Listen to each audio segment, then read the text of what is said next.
තෙරුවන් සරණයි ආයුබෝවන්. ධර්මාචාර විභාග පන්තිය 11 වෙනි දවස. තේරවාද බුද්ධ ධර්මයේ මූලික ඉගැන්වීම් කියන පොතට අදාළව අපි මේ සාකච්ඡාව අද දවසේදී කතා කරන්නේ. බදාදා දවසේ රාත්‍රී 8:00 ඉඳලා 9:00 දක්වා අපගේ මේ සාකච්ඡාව පැවැත්වෙනවා. දහම් පාසල් විභාග අතරින් ධර්මාචාර විභාගයට ඉතා වටිනාකමක් වර්තමානයේ වෙනකොට ලැබිලා තියෙනවා. මේ විභාගයේ තේරවාද බුද්ධ ධර්මයේ මූලික ඉගැන්වීම් කියන ප්‍රශ්න පත්‍රයේ බුදුදහමේ ඉගැන්වෙන මූලිකම සංකල්ප අනුව තමයි නිර්මාණය වෙන්නේ. මූලිකම සංකල්ප පිළිබඳව ඔබේ දැනුම පරීක්ෂා කර බැලීම සඳහා සෑදෙන ප්‍රශ්න පත්‍රයක් තමයි තේරවාද බුද්ධ ධර්මයේ මූලික ඉගැන්වීම් කියන ප්‍රශ්න පත්‍රය. මූලික සංකල්ප පිළිබඳව නිවැරදි වැටහීමක් අවබෝධයක් ඔබ ඇති කරගෙන තියෙන්නට ඕන විභාගයේ සමත් වෙන්නට. ඊට අමතරව බුදුදහමේ ඉගැන්වෙන ගැඹුරු ඉගැන්වීම් රාශියක්, වැදගත්ම වෙන ඉගැන්වීම් රාශියක් මේ කොටස් යටතේ ඔබ සාකච්ඡා කරනවා. ඔබට සාකච්ඡා කරන්නට අවබෝධ කරගන්නට ලැබෙනවා. විභාගයේ සමත් වීමත් ධර්ම අවබෝධය ඇති කර ගැනීමත් කියන කාරණාවන් දෙකටම වැදගත් වෙන පාඩම් පෙළක් තමයි මේ තේරවාදී බුද්ධ ධර්මයේ මූලික ඉගැන්වීම් කියන පොතේ තිබෙන්නේ. ඒ නිසා හොඳින් මේ පාඩම් සාකච්ඡාවන් වලට සම්බන්ධ වෙන්නට කියලා ඔබට සිහිපත් කරනවා. අපි ගොඩක් වෙහෙසිලා මහන්සි වෙලා මේ පාඩම් නිර්මාණය කරලා ඔබට ලබා දෙන්නට කටයුතු කරනවා. ඔබට තියෙන්නේ මේ පාඩම් හොඳින් අධ්‍යයනය කරලා ඔබේ විභාග ජයග්‍රහණයේ සිදු කිරීම. පිරිවෙන දහම් පාසල අපේ YouTube නාලිකාවක් තිබෙනවා. ඔබ දැනටමත් දන්නවා පිරිවෙන දහම් පාසල අපේ Facebook පිටුව, මුහුණු පොතේ පිටුවක් තියෙනවා. ධර්මාචාර විභාග පන්ති එකමුතුව ධර්මාචාර විභාගයේ සඳහා මුහුණ දෙන්නට බලාපොරොත්තු වෙන ඔබ හැම දිනා වෙනුවෙන් නිර්මාණය කරන ලද සමූහය. ඔබ තාමත් සම්බන්ධ වෙලා නැත්නම් සම්බන්ධ වෙන්නට පුළුවන්. සම්බන්ධ වෙලා නැති අයට දැනුවත් කරන්නට පුළුවන්. ඒක ධර්ම දානයක් බවට පත් වෙනවා. එහෙමනම් මේ කාරණා ටිකත් මතක තියාගෙන අපි බලමු පාඩමට අවධානය යොමු කරලා. අපි පළවෙනි පාඩමට අදාළ තොරතුරු කිහිපයක්, කොටස් කිහිපයක් මේ වෙද්දි කතා කරලා තියෙනවා. චතුරාර්ය සත්‍ය තමයි පළවෙනි පාඩම. පළවෙනි පාඩම ගොඩක් දිග පාඩමක්. චතුරාර්ය සත්‍ය ගැන සම්පූර්ණ දැනුමක්, අවබෝධයක් ඇති කරගන්නට පුළුවන් මේ පාඩම අධ්‍යයනය කළාට පස්සේ. මූලිකම තොරතුරු ටික, මූලිකම කරුණු අපි මේ වෙද්දි සාකච්ඡා කරලා තියෙනවා. අපි අද දවසේදී දුක්ඛ සමුදය ආර්ය සත්‍ය යටතේ දැක්වෙන කාරණාව තණ්හා, කාම තණ්හා, භව තණ්හා, විභව තණ්හා කියන ඉගැන්වීම් ගැන අපි ගිය සතියේදී කතා කළා. ගිය සතියේ බදාදා දවසේ. ඊළඟට අපි අද දවසේදී කතා කරනවා පුනර්භවය ඇතිවීම සඳහා හේතු වෙන්නේ තෘෂ්ණාව. පුනර්භවය ඇතිවීම සඳහා හේතු වෙන්නේ තෘෂ්ණාව කියලා අනුමාතෘකාවක් යටතේ තොරතුරු තියෙනවා. ඒ කොටසට අවධානය යොමු කරන්න.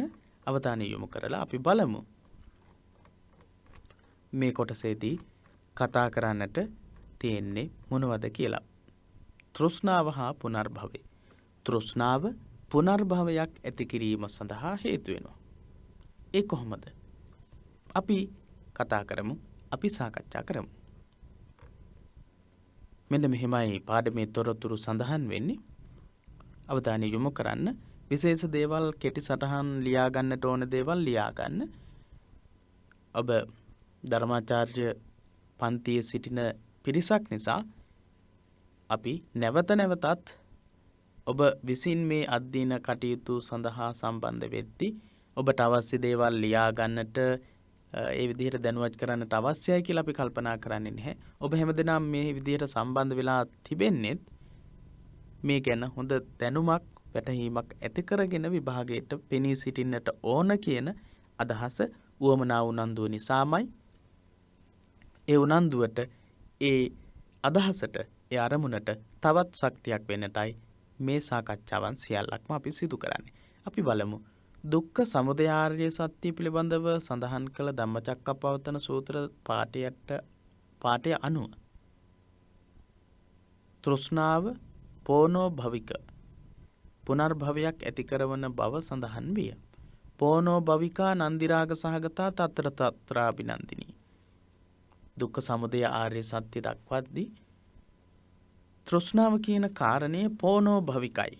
නැවත පුනර්භවයක් ඇති කිරීමේ ශක්තියෙන් යුක්තයි. ඇයි නැවත පුනර්භවයක් ඇති වෙන්නේ? ඇති කරන්නේ මොකෙන්ද? තෘෂ්ණාව කියන මේ අකුසල ශක්තියින් වල ශක්තිය නිසා. අකුසල ශක්තියෙන් තමයි පුනර්භවයක් ඇති කරන්නේ. පෝනෝ භවිකා නන්දිරාග සහගතා తත්‍ර తත්‍රාබිනන්දිනී කියලානේ දුක්ඛ සමුදය ආර්ය සත්‍ය ගැන ධම්මචක්කප්පවත්තන සූත්‍රයේ සඳහන් කරද්දී අපිට දකින්නට ලැබුණේ. ඉතින් ඒකේ අදහස තමයි පුනර්භවයක් ඇති කිරීමේ තෘෂ්ණාව නැමැති ශක්තියෙන් යුක්තයි කියන අදහස. ඊළඟට පුනර්භවයේ හෙවත් නැවත හට ගැනීම ඉපදීම දුකට හේතුවයි. හට ගැනීම, නැවත හට ගැනීම සහ ඉපදීම දුකට හේතුවයි. පුනර්භවයක් හෙවත් නැවත හට ගැනීම තමයි දුකට හේතුව වෙන්නේ. එහෙනම් දුකට හේතුව වෙලා තියෙන්නේ, දුකට හේතුව වෙන්නේ කාම තණ්හා, භව තණ්හා, විභව තණ්හා කියලා දුක්ඛ සමුදය ආර්ය සත්‍යය දැක්වෙනවා. එහෙනම් තෘෂ්ණාව තමයි අපි කාම තණ්හා, භව තණ්හා, විභව තණ්හා කියන ආකාර තුනකට කතා කරපු මේ තෘෂ්ණාව තමයි නැවත භවයක් ඇති කිරීම සඳහා හේතු වෙන්නේ. එහෙත් තෘෂ්ණාව පුනර්භවයට හේතු වෙන අන්දම තේරුම් ගැනීම මදක් අපහසුය. මේ තෘෂ්ණාව කොහොමද පුනර්භවය ඇති කරන්න හේතු වෙන්නේ?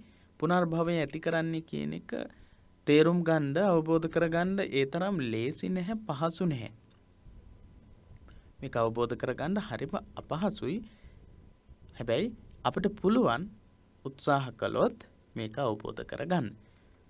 බුදුදහමේ ඉගැන්වෙන කර්ම දර්ශනීය ගැනත් ඒහා බැඳී පුනරුත්පත්ති ඉගැන්වීම ගැනත් වටහා ගැනීමෙන් තෘෂ්ණාව පුනර්භවයට හේතු වෙන අන්දම තේරුම් ගත හැකිය. බුදුදහමේ උගන්වන ඉගැන්වීම අතරින් කර්ම දර්ශනය, කර්මය ගැන උගන්වන ඉගැන්වීම සහ පුනරුත්පත්ති, නැවත ඉපදීම, පුනර්භවය ගැන ඉගැන්වීම. පුනරුත්පත්ති කියන වචනයට වඩා අපි පාවිච්චි කරන්නේ පුනර්භවය. ඒහා බැඳී පුනරුත්පත්ති ඉගැන්වීම ගැනත් වටහා ගැනීමෙන් තෘෂ්ණාව පුනර්භවයට හේතු වෙන අන්දම තේරුම් ගත හැකිය. පුනරුත්පත්ති ඉගැන්වීමයි පුනර්භවයට කර්ම දර්ශනයයි පුනරුත්පත්ති කියන ඉගැන්වීමක් තියෙනවා. ඒ ඉගැන්වීමයි ඉගෙන ගත්තම තෘෂ්ණාව පුනර්භවයට හේතු වෙන්නේ කොහොමද කියලා අපිට තේරුම් ගන්නට පුළුවන්. ජීවත් වෙන සත්වයාගේ පැවැත්මට හේතු වන ආහාර වර්ග 4ක් වෙයි. එනම් සාමාන්‍යයෙන් අනුභව කරන ආහාර, කබලින්කාර ආහාර පළමුවෙන්යි.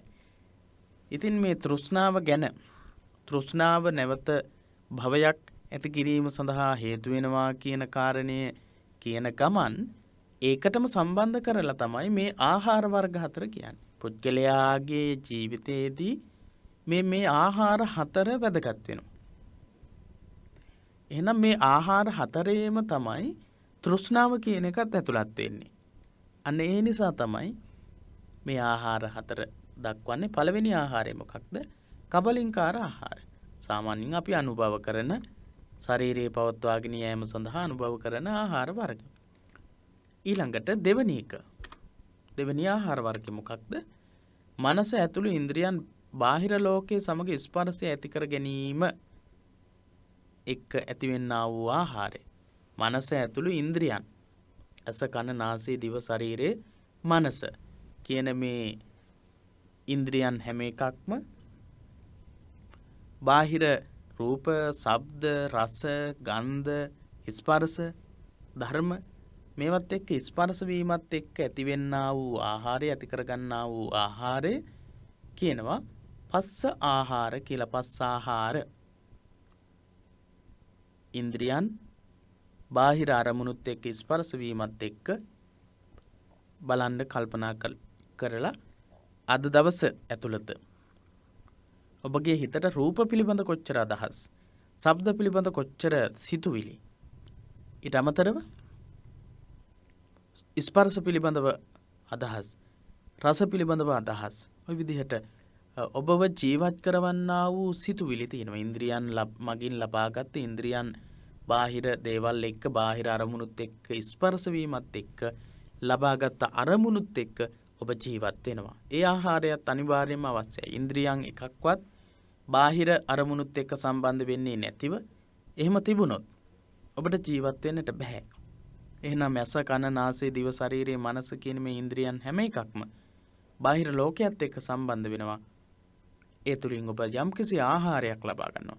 අනේ ආහාරයට කියනවා පස්ස ආහාර කියලා. ස්පර්ශයේ තුලින් ලබන ආහාරය. ඊළඟට විඥාන ආහාර. විඥාන ආහාර, චේතනා, මනෝ සංචේතනාව, මනෝ සංචේතනා ආහාර. විඥාන ආහාර කියලා කිව්වේ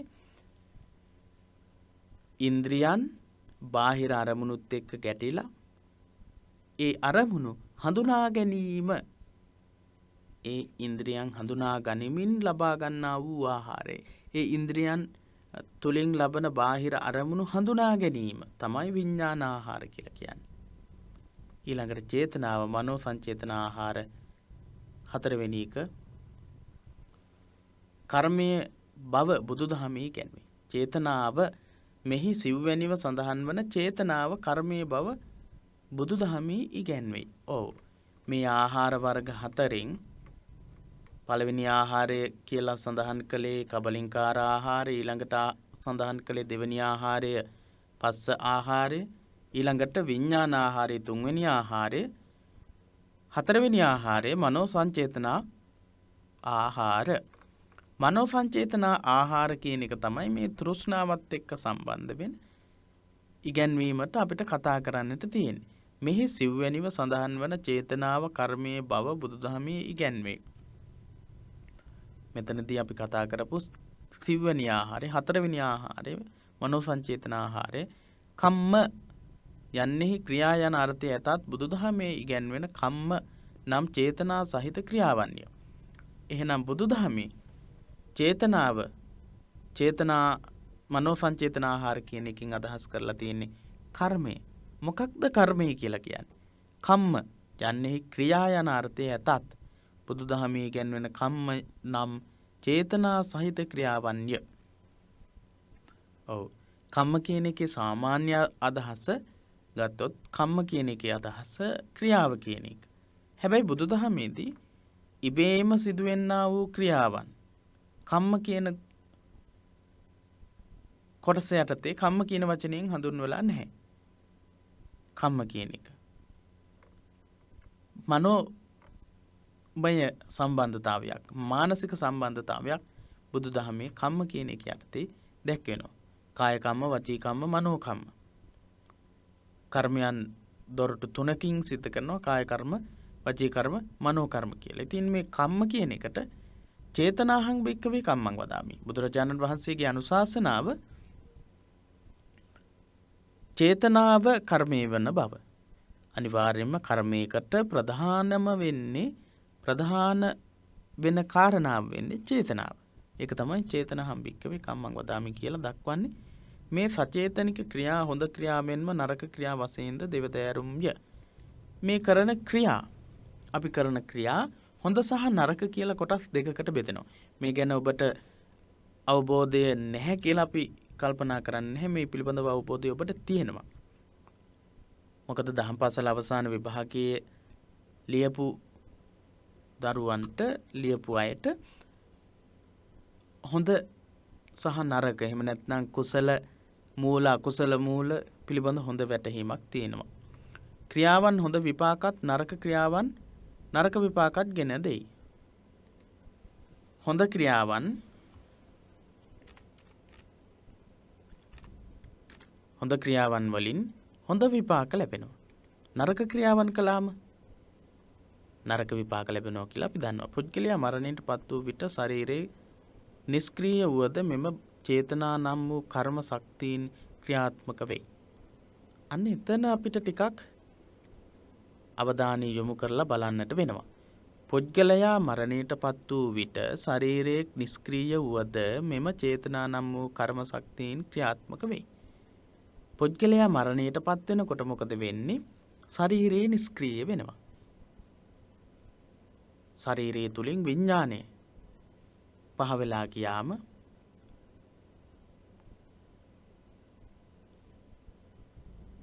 මරණයට පත් වෙනවා කියලා කියනවා. ශරීරයෙන් විඥානයේ පහ වෙලා ගියාම ජීවිතේන්ද්‍රිය අතුරුදහන් වෙලා ගියාම මරණයට පත් වෙනවා කියලා කියනවා.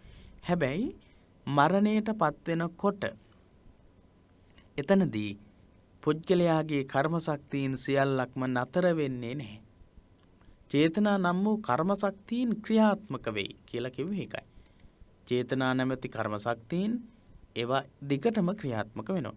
එම ශක්තියින් නැවත නැවතත් අලුත් රූපයක් ගනි. පුනර්භවය යනු එයයි. එම ශක්තියින් මොන ශක්තියින්ද? චේතනා නම් වූ කර්ම ශක්තියින් නැවත නැවත වෙනත් අලුත් රූපයක් ගන්නවා. වෙනත් අලුත් පංචස්කන්ධයකට එකතු වෙනවා. වෙනත් අලුත් රූපයකට එකතු වෙනවා. ඒ චේතනා නැවති කර්ම ශක්තියින්. මනෝ සංචේතන ආහාර විදිහට අපි ගත්ත ඒ ශක්තියින් කුසල මූල, ලෝභ දෝෂ මොහ, අලෝභ දෝෂ සමෝහ ආදී අකුසල මූලයන්, ඊට අමතරව කාම තණ්හා, භව තණ්හා, විභව තණ්හා ආදී ත්‍රිවිධ තෘෂ්ණාව පදනම් කරගෙන ඇති කරගත්තා වූ කර්ම ශක්තියින් ඒ හැම එකක්ම අලුත් රූපයකට ගමන් කරනවා. රූපයක් එක්ක එකතු වෙනවා. අන්න ඒකට තමයි කියන්නේ පුනර්භවය කියලා. පුනර්භවය කියන්නේ මොකක්ද කියලා ඔබට හොඳින් පැහැදිලි වෙන්නට ඇති කියලා අපි විශ්වාස කරනවා. මේ අනුව තෘෂ්ණාව, චේතනාව, කර්මය යනු එකම ශක්තියක් බවත්, පුද්ගලයා මරණයට පත්වීමෙන් ශරීරයේ නිෂ්ක්‍රීය වුවද එම ශක්තියින් ක්‍රියාත්මක වීමෙන් පුනර්භවය සිදුවන බවත් පැහැදිලියි. මේ විදිහට ගත්තම අපිට තෘෂ්ණාව, චේතනාව, කර්මය කියන්නේ එකම ශක්තියක්. තෘෂ්ණාව කියන්නේ, චේතනාව කියන්නේ, කර්මය කියන්නේ මේ ඔක්කොම එකම ශක්ති විශේෂයක ක්‍රියාත්මක වීමක්. එකම ශක්ති විශේෂයක්. පුද්ගලයා මරණයට පත්වීමෙන් ශරීරයේ නිෂ්ක්‍රීය වුණත් එම ශක්තියින් වලට ක්‍රියාත්මක වෙන්න පුළුවන්. අන්නේ ක්‍රියාත්මක වීමත් එක්ක තමයි, ඒ ක්‍රියාත්මක වීම තමයි පුනර්භවය කියලා කියන්නේ.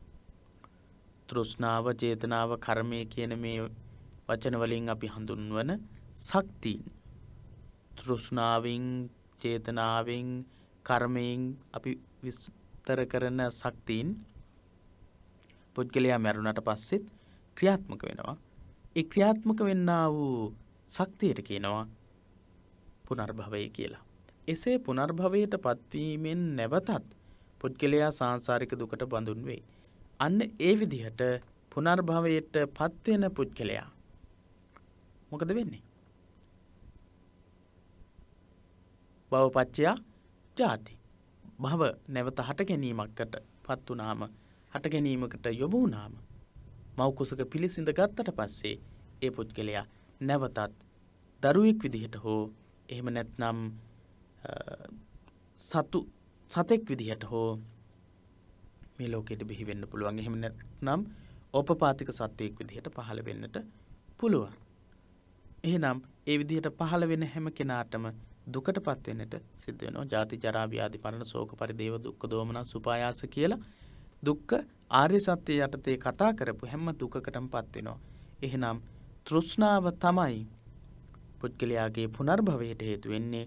පුනර්භවයට හේතු වෙන්නා වූ හැම දෙයක්ම ජාති කියන தത്വයටපත් වෙනවා. ජාති කියන தത്വයටපත් වෙන හැම කෙනෙක්ටම අනිවාර්යයෙන්ම අපි දුක්ඛාරිය සත්‍ය යටතේ කතා කරපු දුක්ඛයන් වලටපත් වෙන්නට සිද්ධ වෙනවා. දුක්ඛයන් වලටපත් වෙනවා. ඉපදීමත් පැවැත්මත් පිළිබඳ. ඉපදීමත් පැවැත්මත් සම්බන්ධව තෘෂ්ණාව අප තුළ පවතිනතුරු සත්වයා දුකට බඳුන් වෙයි.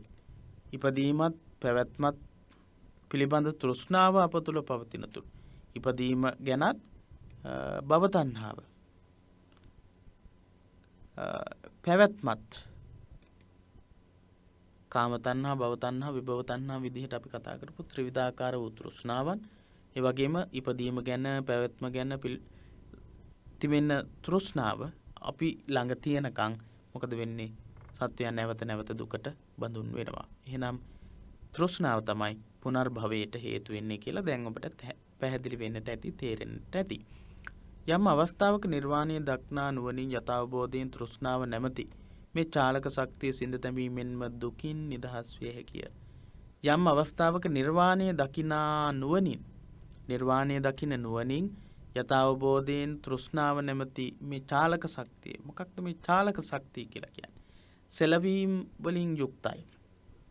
චාලක ශක්තිය කියන වචනේ පාවිච්චි කරන්නෙම වෙනස් නොවි ඒ විදිහටම සංසාරයේ දිගින් දිගට ගමන් කරනවා කියන අදහසක් ඔබට ඇති වෙන්නට පුළුවන්. අන්න ඒ නිසා චාලක ශක්තිය කියලා කියන්නේ නිතර වෙනස් වෙනවා. අපේ කර්ම ශක්තියින් පවා බුදුදහමේ කියවෙන විදිහට වෙනස් වෙන්න පුළුවන්. මොහොතක් පාසා ඒවා වෙනස් වෙනවා. කර්ම ශක්තියින් වෙනස් වෙනවා. අපි කරපු කුසල කර්මවල, අකුසල කර්මවල පවා විපාක නොදෙන අවස්ථාවන් තියෙනවා කියලා බුදුදහමේ උගන්වනවා. එහෙනම් මේ චාලක ශක්තිය මරණයටපත් උනත් වෙනස් වෙමින් සංසාරේ අපිට බලපෑම් ඇති කරන්නා වූ ශක්තියක් විදිහට කර්ම ශක්තියින් අපිත් එක්ක, අපේ ජීවිතයත් එක්ක ක්‍රියාත්මක වෙනවා, තෘෂ්ණාවත් එක්ක සම්බන්ධ වෙලා. හොඳයි. අපි කතා කළා දුක්ඛ ආර්ය සත්‍ය, දුක්ඛ සමුදය ආර්ය සත්‍ය. දුක්ඛ සමුදය ආර්ය සත්‍ය යටතේ තමයි අපි තෘෂ්ණාව ගැන කතා කළේ. එහෙනම් අපි ඊළඟට කතා කරනවා දුක්ඛ නිරෝධ ආර්ය සත්‍ය ගැන. දුක්ඛ නිරෝධ ආර්ය සත්‍ය තුන්වෙනි ආර්ය සත්‍ය. තුන්වෙනි ආර්ය සත්‍ය ඔබට තේරුම් ගන්නට හරිම පහසුයි. දෙවැනි ආර්ය සත්‍ය නිවැරදිව ඔබ අවබෝධ කරගත්තා නම්. ඊට කලින් පාඩම් ඔබ අධ්‍යයනය කළේ නැත්නම් ඒ පාඩම් අධ්‍යයනය කරන්න අනිවාර්යයෙන්ම කරුණාවෙන් මතක් කරනවා. මේ පාඩම් අධ්‍යයනය කරලා තිබුණොත් ඔබට හරිම ලේසි වෙනවා, හරිම පහසු වෙනවා ඊළඟ කාරණේට. මොකද දුක්ඛාර්ය සත්‍ය දන්නේ නැතිව දුක්ඛ සමුදය ආර්ය සත්‍යයට ගියාට වැඩක් නැහැ. දුක්ඛ ආර්ය සත්‍යයි, දුක්ඛ සමුදය ආර්ය සත්‍යයි දන්නේ නැතිව දුක්ඛ නිරෝධ ආර්ය සත්‍ය කතා කළාට ඔබ ඉගෙන ගත්තට වැඩක් වෙන්නේ නැහැ. එහෙනම් අනිවාර්යයෙන්ම දුක්ඛ ආර්ය සත්‍ය සහ දුක්ඛ සමුදය ආර්ය සත්‍ය ගැන බුදුදහමේ ඉගැන්වෙන මේ ආර්ය සත්‍ය මේ විදිහේ විශේෂකමකින් අපි සාකච්ඡා කරන්නේ ඇයි? මේක ආර්ය සත්‍ය විදිහට හඳුන්වන්නේ ඇයි? මොනවද මේ චතුරාර්ය සත්‍ය විදිහට හඳුන්වන්නේ කියලා නම් කරන්නට. ඒ මූලික දැනුම ලබා ගත්තම හරිම පහසුවෙන්, හරිම ලේසියෙන් ඔබට මේ පාඩම් වලට සම්බන්ධ වෙන්න පුළුවන්. ධර්මාචාර්ය විභාගයේ සමත් වෙන්නට පුළුවන්. ඊළඟට අපි බලමු දුක්ඛ නිරෝධ ආර්ය සත්‍ය කියන අනුමාතෘකාව යටතේ තියෙන තොරතුරු. දුක්ඛ සමුදය ආර්ය සත්‍යයේම අනිත් පැත්ත. දුක්ඛ අශේෂ විරාග නිරෝධෝ චාගෝ පටිනිස්සග්ගෝ මුත්‍ති අනාලයෝ අන්නේ විදිහට තමයි සඳහන් වෙලා තියෙන්නේ. අපි කතා කරමු. එතකොට ඔබට ඒ ගැන පැහැදිලි වෙයි. චතුරාර්ය සත්‍ය දේශනාවේ තුන්වන ආර්ය සත්‍ය දුක්ඛ නිරෝධ ආර්ය සත්‍යයි. තුන්වෙනි ආර්ය සත්‍ය තමයි දුක්ඛ නිරෝධ ආර්ය සත්‍ය. නිරෝධ යනු නිරුද්ධ වීම, ප්‍රහාණය වීම, නැවතීම. කෙටියෙන් අපි අදහස් ගත්තොත් නිරුද්ධ වෙනවා, ප්‍රහාණය වෙනවා, නවතිනවා කියන අදහස තමයි නිරෝධ කියන එකේ තියෙන්නේ. මේකට එකතු වෙනවා දුක්ඛ කියන එක. දුක්ඛ නිරෝධය. එතකොට දුක්ඛ නිරෝධ ආර්ය සත්‍ය. ආර්ය සත්‍ය කියන්නේ මොකක්ද කියලා අපි කතා කරලා තිනවා. දුක්ඛ නිරෝධ කියලා කියන්නේ එතකොට දුක නිරුද්ධ වීම ගැන කතා කරන්නේ. දුක ප්‍රහාණය වීම ගැන කතා කරනවා. දුක්ඛ නිරෝධ, දුක නැවතීම පිළිබඳව කතා කරන එකට තමයි දුක්ඛ නිරෝධ කියලා කියන්නේ. මෙම ආර්ය සත්‍යයෙන් දැක්වෙන්නේ කුමක් නැවතීමද, නිරෝධ වෙන්නේ කුමක්ද යන්න බුදුරජාණන් වහන්සේ විවිධ අවස්ථාවල දේශනා කොට ඇත. මේ නිරෝධ කියන ආර්ය සත්‍ය යටතේ නිරුද්ධ වෙන්නේ මොකක්ද, නවතින්නේ මොකක්ද කියලා ඔබට ප්‍රශ්නයක්, ගැටලුවක් මතුවෙන්නට පුළුවන්. ඉතින් ඒ ගැන බුදුරජාණන් වහන්සේ මොනවට පැහැදිලි කරලා තියෙනවා, දේශනා කරලා තියෙනවා. නිරුද්ධ වෙන්නේ මොකක්ද, නැති වෙන්නේ මොකක්ද කියලා. පස්වග තවුසන් නමතා බුදුරජාණන් වහන්සේ මෙම සත්‍ය මෙසේ වදාළහ. ධම්මචක්කප්පවත්තන සූත්‍රයේ. මේ ගැන කොහොමද කියලා තියෙන්නේ කියලා අපි බලමු. මහණෙනි, දුක නැති කිරීමේ ආර්ය සත්‍ය නම් මෙයයි. එනම් තෘෂ්ණාව ඉතිරි නැතිව ඉවත් කිරීම, නැති කිරීම, අත්හැරීම, මුළුමනින් ඉවත දැමීම, ඉන් මිදීම හා එහි නොඇලීමයි. නැවත වතාවක් බලන්න. මහණෙනි, දුක නැති කිරීමේ ආර්ය සත්‍ය නම් මෙයයි. එනම් තෘෂ්ණාව ඉතිරි නැතිව ඉවත් කිරීම, නැති කිරීම, අත්හැරීම, මුළුමනින් ඉවත දැමීම, ඉන් මිදීම හා එහි නොඇලීමයි. අන්නේ විදිහට තමයි බුදුරජාණන් වහන්සේ දුක්ඛ නිරෝධ ආර්ය සත්‍ය ගැන සඳහන් කරලා තියෙන්නේ. එහි සිංහල අදහස තමයි අපි කතා කළේ. අපි බලමු පාලි පාඨයේ කොහොමද දැක්වෙන්නේ කියලා. ඉදං කෝපන භික්ඛවේ දුක්ඛ නිරෝධං අරිය සත්‍යං යෝ තස්සායේව තණ්හාය අශේෂ විරාග නිරෝධෝ චාගෝ පටිනිස්සග්ගෝ මුත්‍ති අනාලයෝ. ඉදං කෝපන භික්ඛවේ දුක්ඛ නිරෝධං අරිය සත්‍යං. මේ වනාහි භික්ෂූනි, දුක්ඛ නිරෝධ ආර්ය සත්‍යයි. යෝ යමෙක් තස්සායේව තණ්හාය, ඔහුගේම තණ්හාව අශේෂ විරාග නිරෝධෝ ඉතිරි නොකට විරාග නිරෝධෝ විරාගයට පත් වෙනවාද, නිරුද්ධ කරනවාද, චාගෝ ත්‍යාගය හුරු කරනවාද, පටිනිස්සග්ගෝ මුත්‍ති අනාලයෝ මිදීමට පත් වෙනවාද, මුත්‍ති අනාලයෝ නැවත වතාවක් සම්පූර්ණයෙන්ම අත්හැරීම සිද්ධ වෙනවාද, ඉවත දැමීම සිද්ධ වෙනවාද, ඉන් මිදීම හා එහි නොඇලීම සිද්ධ වෙනවාද, අන්න ඒකට තමයි දුක්ඛ නිරෝධ ආර්ය සත්‍ය කියන්නේ කියලා සඳහන් කරලා තියෙනවා. අපි නැවත වතාවක් මේ පාලි පාඨය කියවලා ඊට පස්සේ සිංහල අර්ථය කියවමු. එතකොට ඔබට පැහැදිලි වේවි. ඉදං කෝපන භික්ඛවේ දුක්ඛ නිරෝධං අරිය සත්‍යං යෝ තස්සායේව තණ්හාය අශේෂ විරාග නිරෝධෝ චාගෝ පටිනිස්සග්ගෝ මුත්‍ති අනාලයෝ.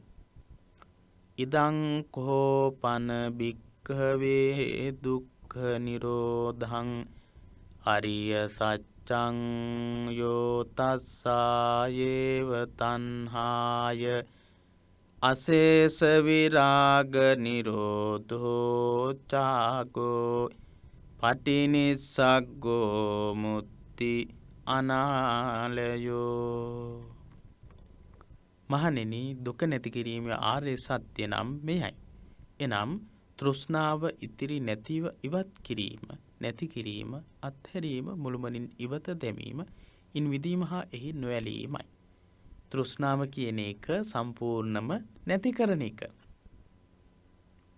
එනම් තෘෂ්ණාව ඉතිරි නැතිව ඉවත් කිරීම, නැති කිරීම, අතහැරීම, මුළුමනින් ඉවත් කිරීම.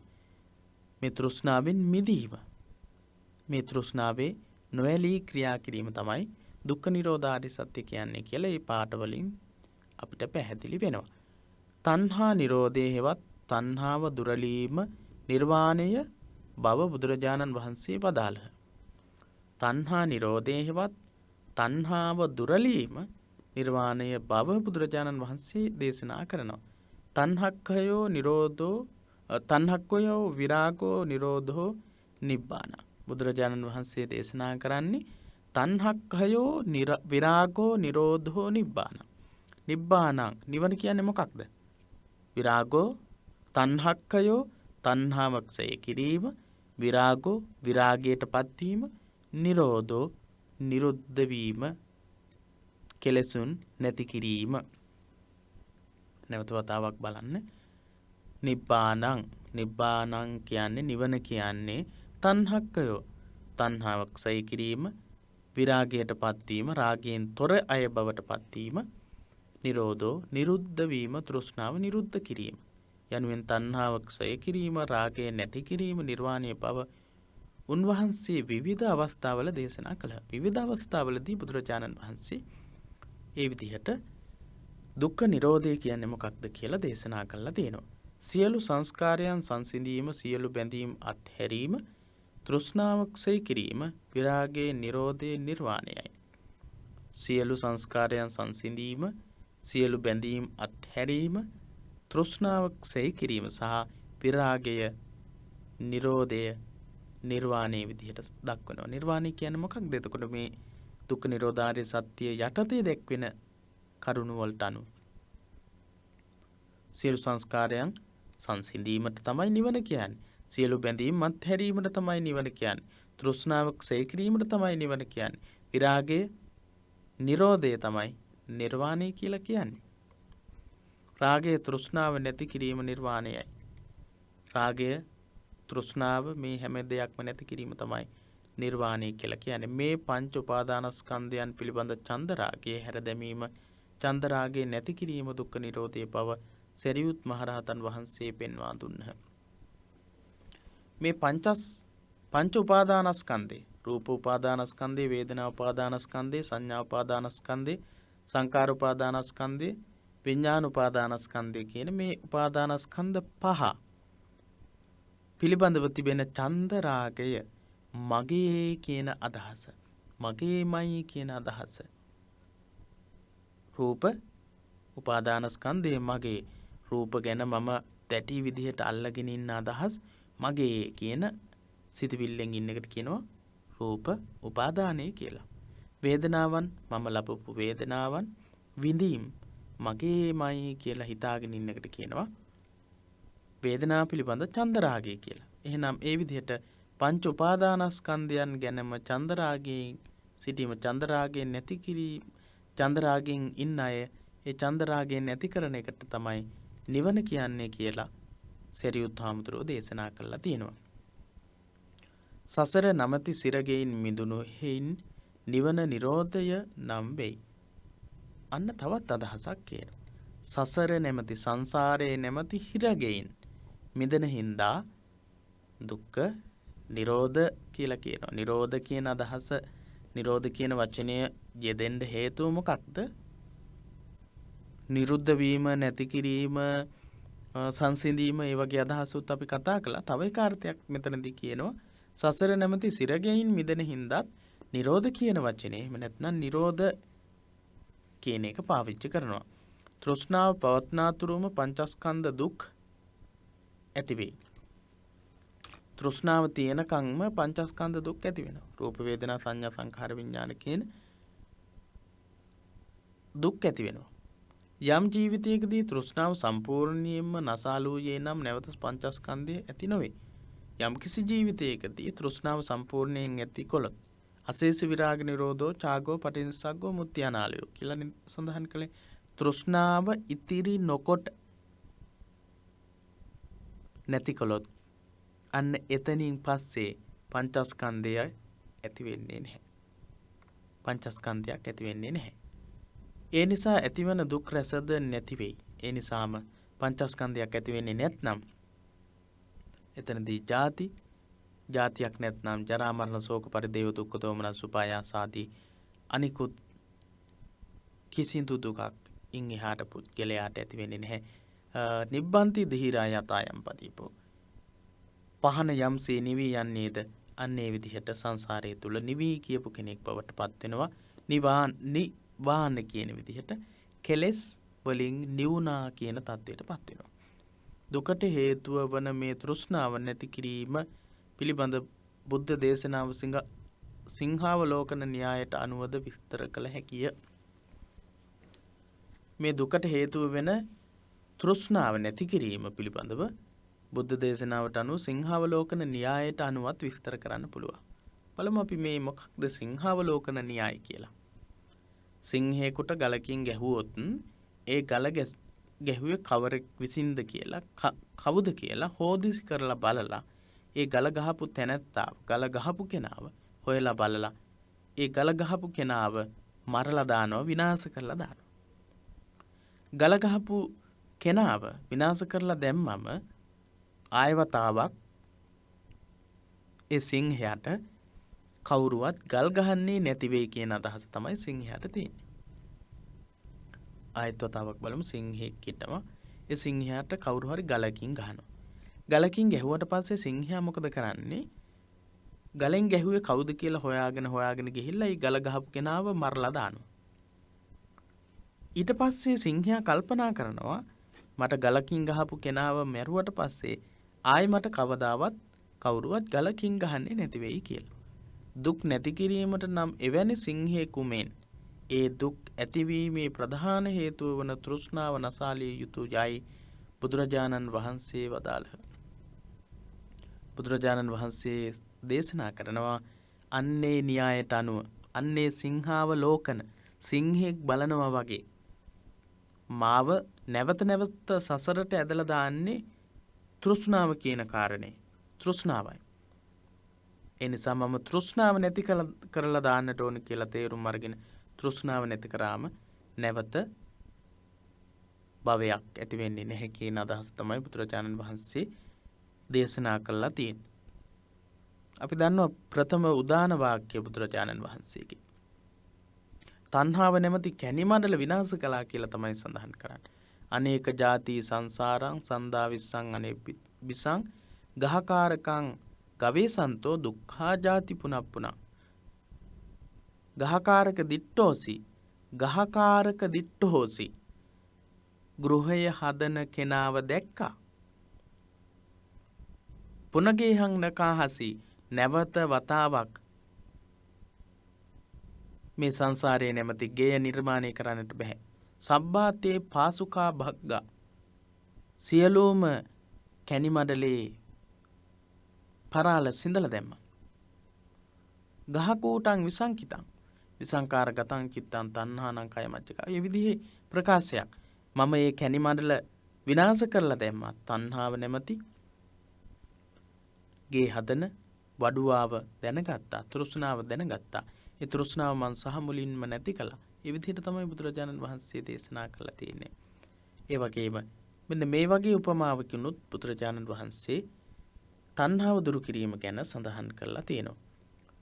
යතහාපි මූලේ අනුපන්ද වේදල්හේ චින්නෝ පිරුක්ඛෝ පුනරේව රූහති ඒවම්පි තණ්හානුසයේ අනුහතේ නිබ්බත්තති දුක්ඛමිදං පුනප්පුනං.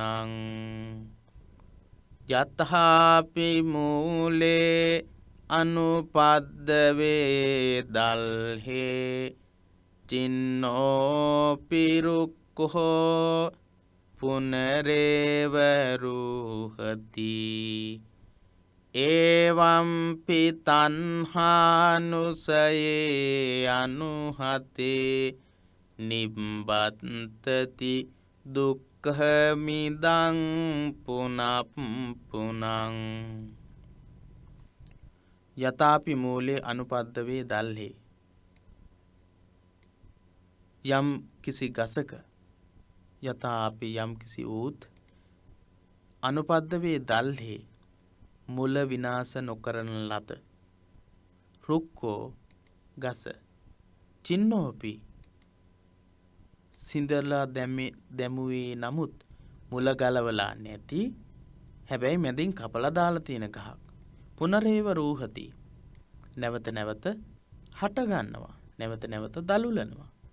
ඒවම්පි ඒ වගේම තණ්හානුසයේ අනුහතේ තණ්හා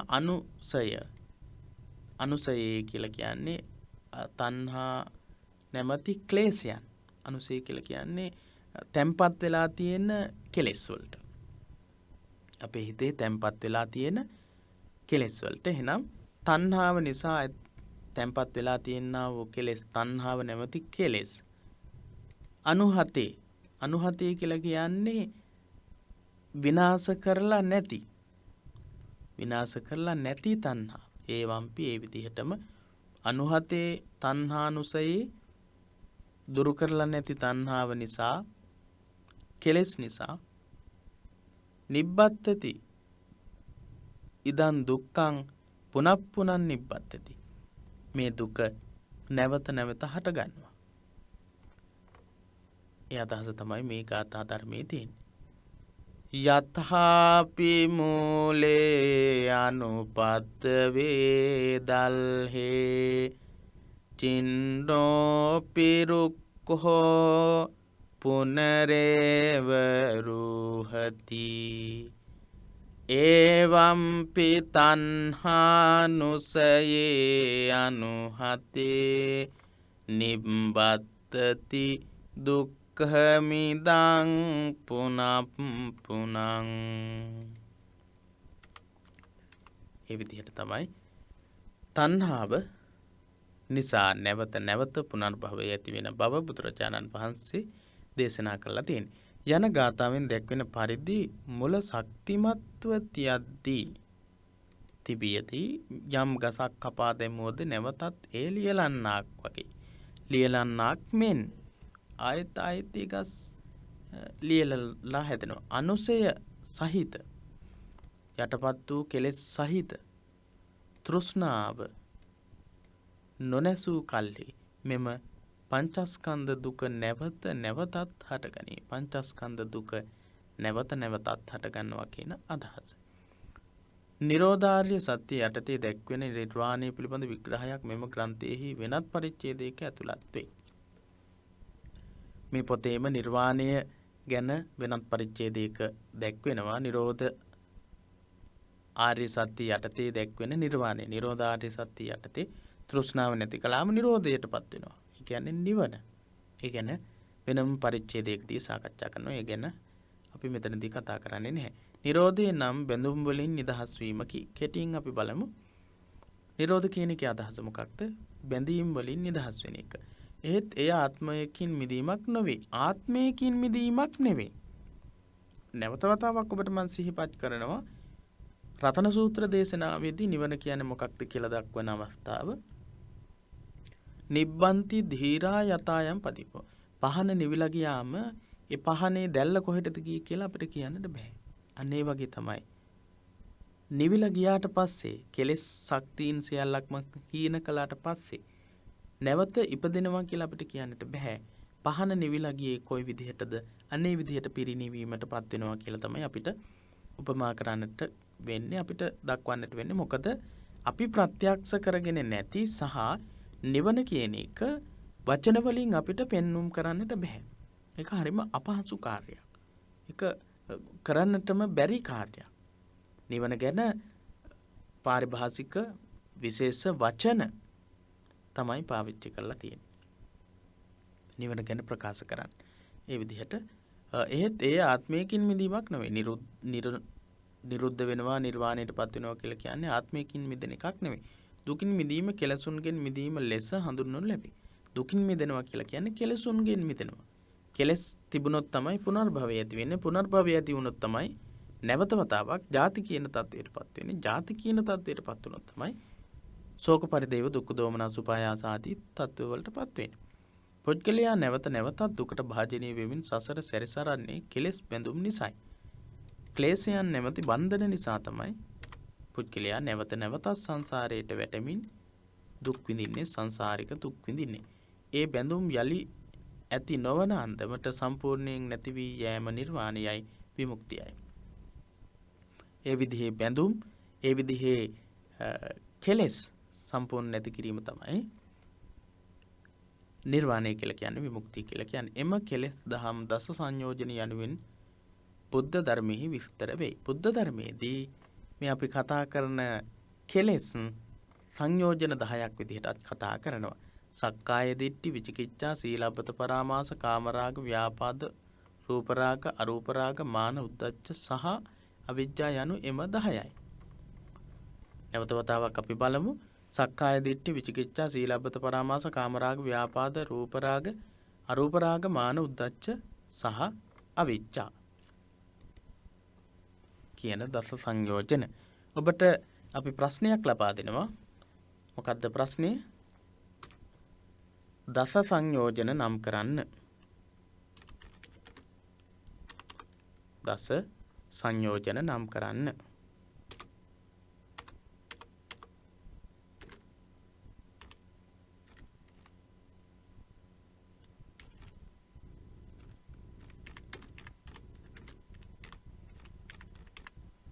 එහෙනම් මේ සංයෝජන 10 නම් කරන්නට මොකද කරන්නට තියෙන්නේ? මේ 10 අපි පාඩම් කරගන්නට ඕන. විනාඩි 2ක් 3ක් යාවි මේ 10 පාඩම් කරගන්න. ජීවිතේ කීවතාවක් ඔබ දහම් පාසල් ආචාර්යවරයෙක් වෙන්න පුළුවන්. දහම් පාසලේ ධර්මාචාර්යවරයෙක් වෙන්න පුළුවන්. ධර්මාචාර්ය ශ්‍රේණි සඳහා දහම් පාසල අවසාන ශ්‍රේණි සඳහා ඉගැන්වීම් කටයුතු කරන. එහෙම නැත්නම් පාසල් වල බෞද්ධ ශිෂ්ටාචාරය බුද්ධ ධර්ම විෂයන් උගන්වන කෙනෙක් වෙන්නට පුළුවන්. ඔබට තාම මේ දස සංයෝජන පාඩම් නැත්නම් ඒව පාඩම් කරගන්නට ඕනේ. එහෙනම් ප්‍රශ්නේ දස සංයෝජන නම් කරන්න. ඔබට පහලින් ඒ සංයෝජන 10 නම් කරන්නටත් පුළුවන්කම තියෙනවා. කෙසේ හෝ ඔබ මේ 10 පාඩම් කරගත යුතුයි. තණ්හා යන වචනේ තුල මේ සංයෝජන 10ම ඇතුළත්ය. තණ්හා කියන වචනේ සක්කාය දිට්ඨිය ආදී වශයෙන් අපි කතා කරපු මේ සංයෝජන 10ම ඇතුළත් වෙනවා. එබැවින් වාන නමින් හැඳින්වෙන තෘෂ්ණාවෙන් නිදහස් වීම නිර්වාණය යනුවෙන් හැඳින්වේ. ඒ නිසා වාන නමින් හැඳින්වෙන තෘෂ්ණාවෙන් නිදහස් වෙන එකට කියනවා නිර්වාණය කියලා. දස සංයෝජන වලින් නිදහස් වෙන එකට කියනවා නිර්වාණය කියලා. කෙලෙස් වලින් නිදහස් වෙන එකට කියනවා නිර්වාණය කියලා. සන්දිට්ඨික මෙලවදීම ලබාගත හැකි නිර්වාණය කියන්නේ සන්දිට්ඨික ඉගැන්වීමක්. මෙලවදීම ලබා ගන්න පුළුවන් ඉගැන්වීම. රෝධ නමින් හැඳින්වෙන බාධක හේවත් දුක් නැති කිරීම නිරෝධ කියලා කියන්නේ රෝධ විදිහට හැඳින්වෙන බාධක වලින් නිදහස් වීම. රාග ద్వේෂ මෝහ නැති කිරීම. රාගක්කයෝ දෝසක්කයෝ මෝහක්කයෝ. රාගයේ ක්ෂය කිරීම, ద్వේෂය මෝහය. රාගක්කයෝ දෝසක්කයෝ මෝහක්කයෝ. රාග දෝෂ මෝහ කියන අකුසල මූලයන් ක්ෂය කිරීම නැති කිරීම තමයි නිර්වාණය කියලා කියන්නේ. අවෛදිත සුඛය ඉන්ද්‍රිය වින්දනයන්ගෙන් තොර සැපතක් තමයි නිර්වාණය කියන්නේ. නිර්වාණය කියලා කියන්නේ ඉන්ද්‍රිය වලින් ලබන වින්දනයක් නොවන එක. ඉන්ද්‍රියන්ගෙන් ලබන වින්දනයක් නම් මේක తాවකාලිකයි. ඒ తాවකාලික වෙච්ච හැම වින්දනයක්ම දුකකට භාජනය වෙනවා, දුකකට හේතු වෙනවා. එහෙනම් අවේදිත සැපේ කියලා කියන්නේ ඉන්ද්‍රියන්ගෙන් ලබන වින්දනයක් නෙමෙයි. දුක නිරුද්ධ වීමත් එක්ක අපි ලබන්නේ නිර්වාණ සුවේ විදිහට. අසංකත ධම්ම වෙනස් නොවන, හේතුවක් ඵලයක් නොවන, මුසාවක් නොවන උතුම්ම සත්‍ය තමයි නිර්වාණය කියලා කියන්නේ. අසංකත කියන වචනේ නිවන හඳුන්වනු ලබනවා. ආදී වශයෙන් නිර්වාණය හැඳින්වීම සඳහා බුද්ධ ධර්මයේ සඳහන් වෙන විවිධ පාරිභාෂික පර්යාය වචන ඇසුරෙන් නිවන හෙවත් නිරෝධාර්ය සත්‍ය තේරුම් ගැනීමට උත්සාහ කළ යුතුය. ඒ විදිහට විවිධ වචන වලින් අපිට පුළුවන්කම තියෙනවා නිර්වාණය ගැන තේරුම් ගන්නට.